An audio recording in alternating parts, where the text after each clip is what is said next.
Top, alors Shabbat Agadol. En même temps, on a Parashat Metzora. En même temps, on a une haftara particulière du Shabbat Agadol. Hein? Pourquoi il s'appelle Shabbat Agadol? Comme on a dit, la raison essentielle, c'est qu'il y a eu des grands miracles ce jour-là. Ils attrapaient les Égyptiens. Mais on va parler d'abord de Metzora. La paracha de la semaine dernière, Tazria, on a expliqué la définition de chaque tâche, de chaque bouton. Est-ce qu'il nous oriente vers quelque chose de tamé ou de taor? Si ça prenait quelque chose de tamé, alors il y avait tout un processus pour se purifier. Encore avant la purification, comment isoler et renfermer? Il y a tamémet, zav et metzora. Le tamémet, celui qui s'est approché à un mort, c'est aussi une des toumotes. Il s'éloigne d'un machane, du camp de la Shrina. Le zav, deux machanot. Le metzora, mishalosh machanot. Il devait être écarté 3 machanot. Donc, il devait vivre un moment jusqu'à que ça guérit, loin de tout. Loin du Mishkan, du tabernacle. C'est à qui c'est appelé? Loin du tabernacle, loin du Machane Lévia, donc Moshe, Aaron et tous les rabbanim. Et 3, du clan Israël, complètement, totalement écarté. C'est pas que ça. Il y a des passages chez le Kohen. Un premier passage, deuxième passage, troisième passage. Premier passage, vérification. Si il y a des fois où il épluche sur les maisons et on casse la maison. Donc, avant de parler de purification, il y a la prise de conscience. Il y a le fait de connaître la maladie. La Torah, elle a fait de ça un sujet, aïe aïe aïe, incroyable. Et dans cette paracha, donc Metzora, de quoi on va parler? De comment il va se purifier. Comment il va se purifier? Le fait qu'il soit séquestré une semaine pour voir s'il a taché les volumes ou pas, c'est pourquoi une semaine? Pourquoi... Alors déjà, pourquoi on le séquestre, le pauvre? Oui. C'est-à-dire, en fait, sa réparation, elle se fait en 2 fois. Une fois par l'isolement, qui n'est pas encore une vraie réparation, mais quand même, Rashi dit oui, c'est déjà une première partie de la réparation. Pourquoi? Parce qu'il doit... Léo, tu peux venir ce soir avec les enfants à 7h30? Oui. Il y a besoin de chizuk. C'est le 2e Shabbat. Allez, Shabbat Agadol. Donc, une sorte de réparation. C'est une sorte de réparation. Pourquoi il dit Rashi? Lui, avec son Lashon Hara, puisque la Tzaraat venait essentiellement sur le Lashon Hara, et c'est ce qu'on a retenu. Mais en vérité, elle venait sur 8 choses. Sur l'orgueil, surtout dans la paracha, on va parler de la Tzaraat, donc c'est la paracha de cette semaine des maisons. C'était sur le Tsarut Aïn, le mauvais œil, la radinerie, l'ego. Aïe, aïe, aïe, combien l'ego est difficile. L'orgueil, l'ego, tous les midot raot qui font la personne. Et Akadosh Baruch Hu dit, maintenant on va voir, tout le monde va voir dehors tout ce que tu avais à la maison et tu vas arrêter de nous raconter des histoires que tu n'as pas et que tu n'es pas et que tu peux pas. Tu vois, il y a des gens que tu leur demandes, tu peux venir à Mincha Arvit ce soir, tout de suite ils sentent que tu as besoin d'eux, tout de suite ils disent oui. Il y a des gens, ils vont te faire des piles poulies, mais non, et je vais voir. Non, l'ego c'est quelque chose de très fort chez l'homme. Des fois même chez un homme qui se construit bien, tu le vois étudier, etc. Mais quand tu demandes un service, il n'est pas pour toi, c'est pour lui, tout est pour lui. Donc tous ces midotes-là qui pourrissent la personne, plutôt que le rendre la fierté de la créature d'Akadosh Baruch Hu, parce que c'est le but. Les midotes détruisent. Donc, il dit Rashi, lui, il a écarté, il a séparé entre des amis, il a parlé de la Lashon Hara. Lui, il a séparé entre un homme et une femme, alors il va vivre séparé. Et il va sentir, c'est quoi éloigner les gens de leur famille et de leur société. C'est mamash, mesure contre mesure. Il devait se couvrir comme un endeuillé. Il devait dire tamé, tamé ikra. Il devait dire, éloignez-vous de moi, je suis tamé. À toi l'orgueilleux que tu crois que tout le monde te doit toute la vie. Pitom, c'est manienne tout le process. D'abord réaliser. Et réaliser, on ne réalise pas en un jour. Un homme, et c'est quelque chose de très intéressant dans ce qu'on est en train de vivre maintenant dans l'actualité, c'est que même dans le bon côté des choses, et quand on a la émouna, des fois on veut quand même que la chose se termine vite. Parce que quelque chose qui est venu, qui est reparti, shalom à l'Israël. Mais quand ça dure, quelque part ça fait réfléchir. Par exemple, l'autre jour, avec la réflexion de quelqu'un, je me disais finalement, pourquoi aujourd'hui on ne se lève pas et on crie dans le monde entier qu'il faut faire teshuva? Parce que finalement ça dure, ça fait déjà maintenant combien? 195 jours, là ils mettent les jours, vous imaginez c'est quoi? 195 jours, bientôt 200 jours de guerre. Et ça s'est pas arrêté, il y a eu encore des... Alors, il y a un rab qui disait c'est des sonneries de chauffard. La première, le 16 octobre. La deuxième, Motsai Shabbat. Il faut faire teshuva. Et donc le but des semaines qui restaient comme ça, isolées, c'était pour qu'ils réalisent. Et après, il y a la réparation. Comment on répare? On devait amener ces deux oiseaux. Il amenait deux oiseaux. Il amenait à Etzerez un morceau de bois qui devait couper d'un cèdre, ou shnitolaat, un petit ver de terre, une petite chenille comme ça, vezov. Hein? Non, shnitolaat, c'est un petit morceau de laine qui vient de la tolaat, du verre. Vezov et l'hysope. Hein? L'hysope, un petit herbe comme ça. C'est une herbe. Une herbe comme ça. Et donc, on égorgeait le premier oiseau. On aspergeait avec le sang, comme on a fait à Pessah Mamash, c'est intéressant. On devait les asperger comme ça 7 fois. Et le deuxième oiseau, fallait l'envoyer sur les champs. C'est quoi la signification?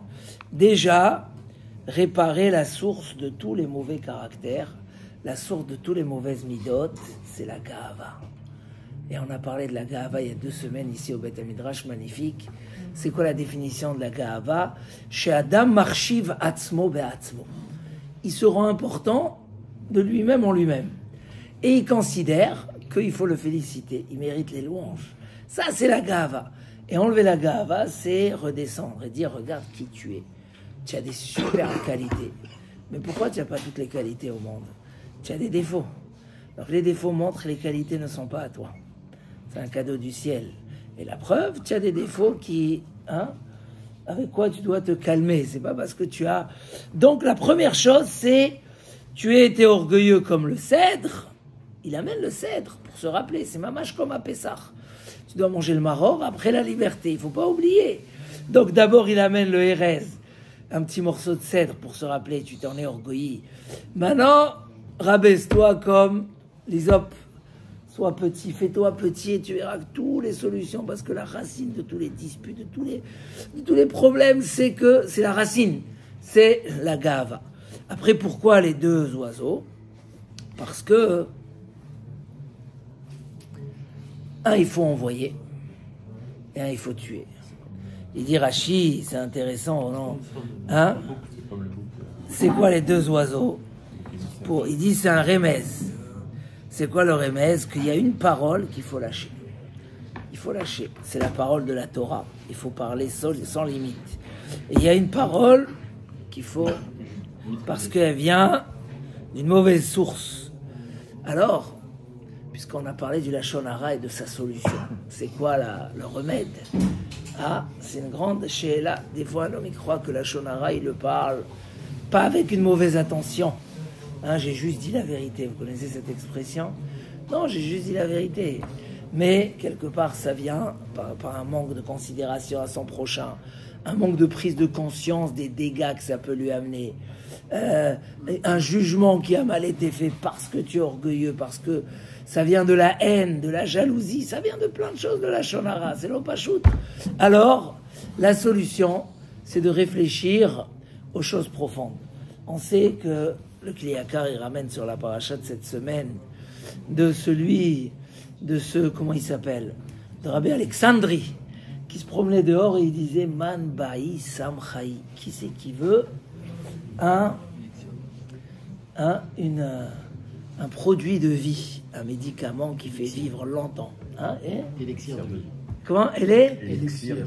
Élixir. Élixir de vie. Mi man baïsam chayi. Question magique. Alors tout le monde venez, nous, c'est quoi? Il leur a dit, venez, on va voir le pasouk. C'est un rochel, un colporteur qui est venu, qui lui a dit, Mi haï shechafetz chaim, oev yamim lirot tov. C'est le pasouk de David Amelech, on le lit tous les Shabbats matin. Mi haïsh qui est l'homme à chafetz chaim, il veut de la vie. Oev yamim lirot tov. On parle même pas de, il veut servir Hachem ou. Il aime les jours et il veut voir que du bien dans ces jours. Magnifique, vraiment, les mots, ils sont puissants. Netzor leshoncha mera, usfatecha midaber mirma. Ferme ta bouche du mensonge, du lachon. C'est quoi la suite? Usfatecha midaber mirma. Sour mera va setov, bakesh shalom verot fehu. Va, cours après le shalom, cours après les valeurs. En fait, la réparation, c'est pas par le fait que je m'abstiens de quelque chose, c'est par le fait que je cherche quelque chose de plus puissant pour le remplacer. Ça veut dire l'homme, il a des énergies. Hein? La bouche, il dit Rabbi Shimon Bar Yochai, en vérité, nous on aurait demandé à Dieu qu'il nous fasse deux bouches. Une pour la Torah et une pour parler dans la vie. Mais déjà, si avec une bouche, c'est tellement dur à la contrôler, qu'est-ce qu'on aurait fait s'il y avait deux bouches? Mais en soi, qu'est-ce qui veut dire? Que dans chaque chose, quand l'homme y voit que quelque part ça va dans la mauvaise énergie, c'est qu'il n'oriente pas. La force de la Torah, c'est qu'elle ne t'interdit pas quelque chose. C'est qu'elle t'oriente dans la chose qui va te donner ce que tu attends de cette chose-là. C'est Pri Lachon Etz Chaim, l'arbre de la Torah, c'est la solution. Donc quand on vient maintenant, après qu'on a puni le Metzora, qu'on l'a fait réaliser, il faut arrêter de parler du Lachon Hara. Hein? Il n'a pas dit qui c'est qui ne veut pas la mort, qui c'est qui ne veut pas des mauvais jours. Il a parlé positif, il a dit, ce que tu parles, c'est parce que tu cherches une bonne vie. C'est parce que tu veux te rendre supérieur, tu veux être heureux. Alors va chercher les raisons. Yosef, si je peux avoir un sidour comme ça, on regarde ça dans les mots de David Ameller. Va chercher qu'est-ce qui va remplacer. Ils disent les Sfarim, les Moussard, que pourquoi les midot, les caractères, on les appelle midot. En hébreu, mida, c'est quoi? C'est une mesure. Parce qu'en fait, la mida, il ne faut pas l'annuler. Il faut lui trouver une mida, elle vient quand même par une énergie profonde qui se trouve en nous, par des désirs de grandeur, par des... la parole, c'est quelque chose d'extraordinaire. Ça exprime, c'est l'homme qui sait s'exprimer. Il dit le Maharal, c'est quoi le dibour? C'est le chibour entre la neshama et le corps. Le dibour, c'est quelque chose qui s'entend, mais qui ne se voit pas. Donc c'est quelque chose de matériel, mais qui est spirituel. Donc c'est l'un ou c'est l'autre. Hein? C'est quoi la réponse? Qu'est-ce qu'il dit? C'est l'endroit où se colle le corps et la neshama. Donc ça exprime, si un homme, il doit, donc, bakesh shalom verot feu. Maintenant, au contraire, plutôt qu'avoir ta fierté, plutôt qu'avoir ta fierté dans le fait que tu fais des disputes et que tu te crois le meilleur, et ta fierté dans ce que tu aides les autres. C'est aussi une très grande fierté. Ta amour ou kitov Hashem. Les Choubanim Shimuli Rat Hashem Alametchem. Miaï Shechafetz Chaim. Donc c'est pour ça que ces deux oiseaux, c'était vraiment la solution. C'était de lui dire, on l'envoie.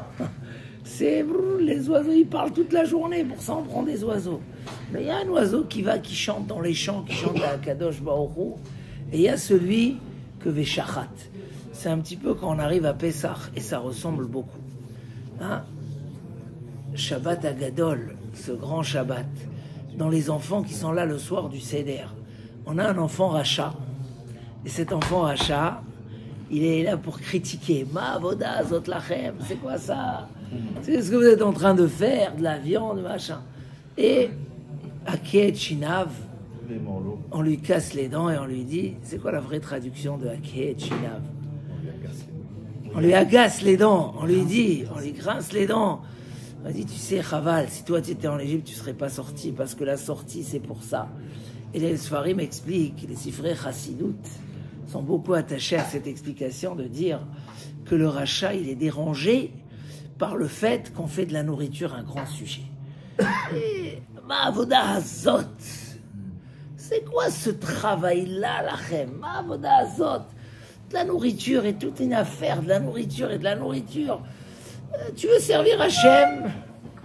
24 avenue du Général de Gaulle, tu as un Beth Midrash, tu peux t'asseoir, tu as une yeshiva, va chercher là. Qu'est-ce qu'on est en train toute une soirée? On aurait dû faire une veillée le soir de Pessah pour... Mais là, on fait tout un travail. Pessah, on faisait griller toute la famille.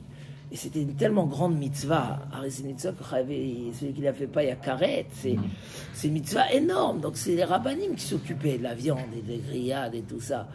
Pessah, Matzah, Maror, quand on fait les shiurim des fois, des gens un petit peu éloignés, on leur explique les 30 grammes qu'il faut manger. Ils nous regardent, c'est quoi ça? Je mange, je goûte la matzah, zecher. Ah non, il faut être accoudé 4 minutes et manger 32 grammes de matzah et machin. C'est ma avoda, zot lachem. Mais justement, on n'a pas compris ce secret-là, c'est ce qu'il dit le Admour de Kotsk. Pourquoi on t'a donné des dents? C'est pas qu'on t'a donné des dents pour faire ta fête et manger.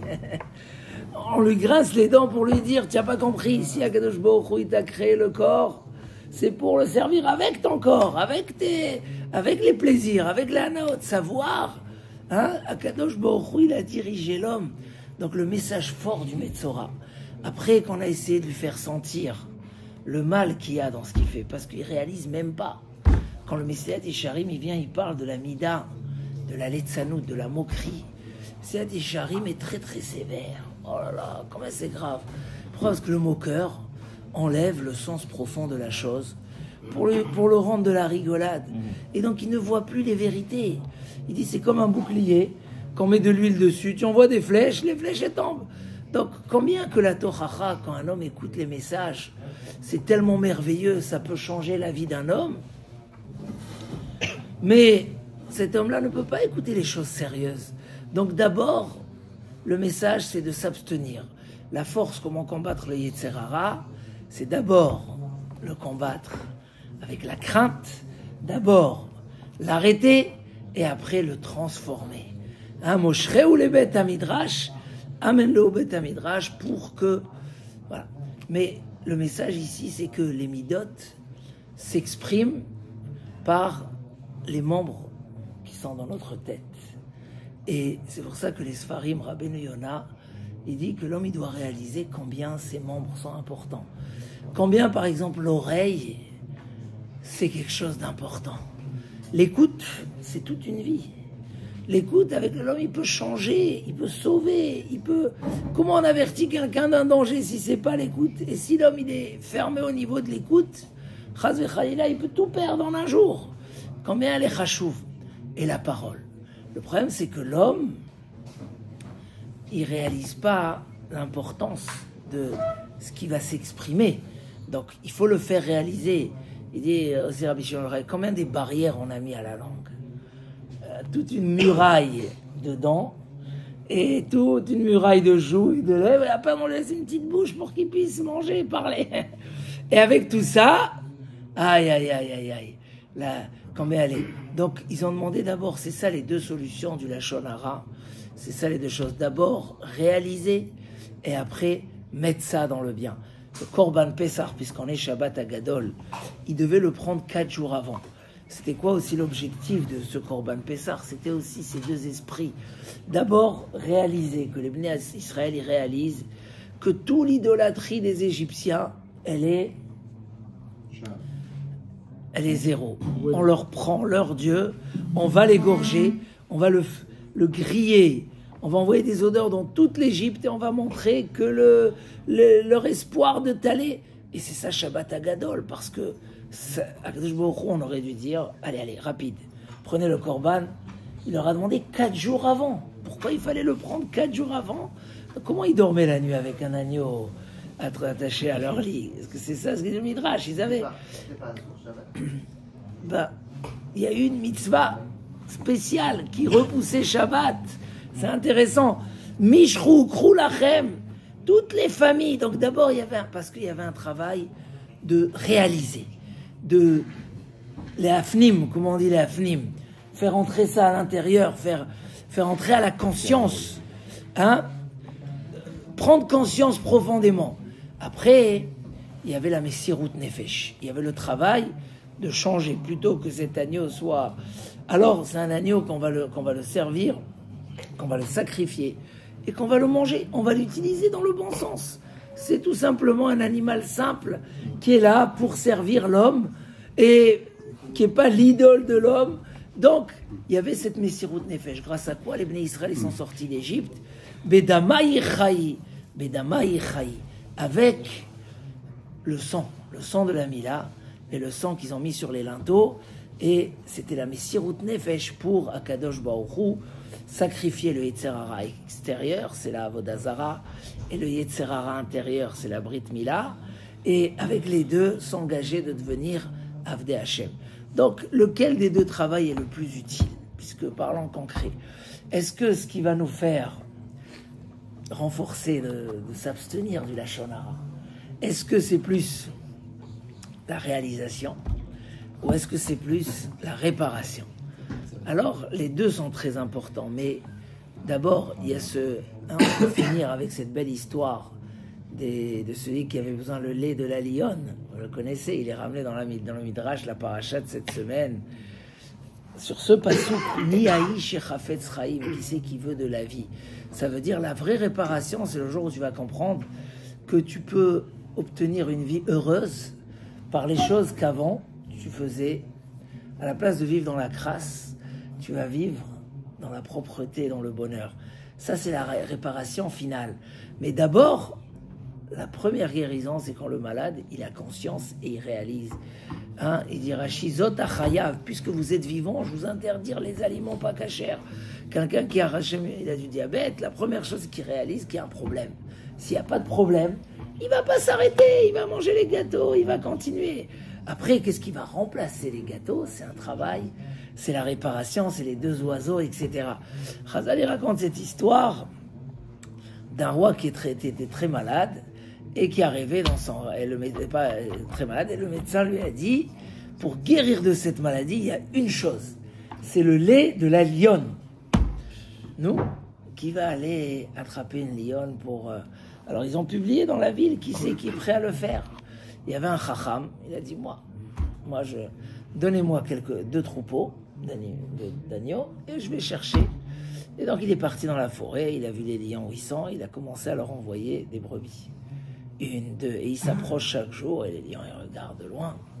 Et il envoie jusqu'à qu'il s'approche. Et il devient ami avec la lionne. Et il lui prend son lait et il retourne. Et sur la route, c'est une histoire de Mahaniel, elle est ramenée dans le Midrash. Et il arrive sur sa route et il dort un petit peu. Et il voit qu'il y a une dispute entre tous ses membres. Les mains, ils disent c'est grâce à nous. Les pieds, ils disent mais c'est grâce à nous. La tête, elle dit mais c'est grâce à moi. Et la langue, elle dit vous allez voir que c'est grâce à moi. Elle dit toi, tu es caché, qu'est-ce que tu as fait dans l'histoire? Non, c'est grâce à moi. Bon, il se réveille le matin et il va chez le roi. Et il dit voilà, j'ai amené du lait de la chienne. La lionne. Ah non, la langue, elle a fourché. Elle a dit du lait de la chienne. Quoi, tout ça? Ça fait 2 semaines qu'on t'attend. Le roi, il est malade, machin. Tout de suite, ils l'ont pris en prison. On va te tuer, machin, etc. Oui. Et lui, il devient fou et tout. Il était tellement fier de lui-même, il s'endort. Et la langue, elle dit aux autres membres, nous, qui c'est qui a raison? Vous avez vu? Maintenant, vous êtes tous en danger. Vous acceptez que c'est grâce à moi qui a parlé correctement, qui a su exprimer les choses. Ils ont dit, on est d'accord. Vite, il est parti, il a tapé sur les portes. Non, je me suis trompé, c'est la lionne, et la preuve, voilà les preuves, etc. Ah, il a fait, mais ils lui ont donné des cadeaux, ils lui ont donné... Donc ça veut dire, le message, Kadosh Baruch Hu nous a donné une langue pour parler du bien des autres, avec quoi on peut exprimer, on peut construire, avec quoi on peut étudier la Torah. Et la Torah, celui qui veut, voilà, donc c'est les deux choses, on est parachat Metzora, et on a besoin de temps en temps du renforcement, de se dire, même si je parle star, même si c'est une histoire, réfléchis au mal que ça peut amener, réfléchis au mal que ça peut exprimer en toi, essaye de voir toujours que le bien chez les autres, et Bezrat Hashem, voilà, après que l'homme y réalise, il est metaken en trouvant un plaisir de choses positives, renverser, c'est ça les midot, c'est des mesures. Le même caractère disent les Baal et Moussar, tu dois lui donner sa juste mesure. Si tu lui donnes sa bonne place, ça a un caractère magnifique. Si tu le laisses dans tes midot rao, dans tes mauvaises midot, c'est une catastrophe. Alors Bezrat Hashem Sheniske, et que Hashem nous donne Yamim Tovim, Ohev Yamim Lirotov, que du bonheur et de la bracha. Amen. Keni Ratzon. Chazak.